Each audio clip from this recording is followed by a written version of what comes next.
In today's tutorial, I'm going to show you how to increase the font size on your Acer laptop, tablet, or desktop computer. So this should hopefully be a pretty straightforward process here, guys. And without further ado, let's go ahead and jump straight into it.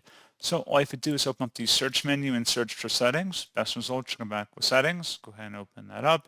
Select accessibility on the left panel, and then on the right side underneath vision, select text size. Where it says text size right below, underneath text size preview, you can just drag it to the right to make it appear larger. Select apply to confirm, and that's all you have to do.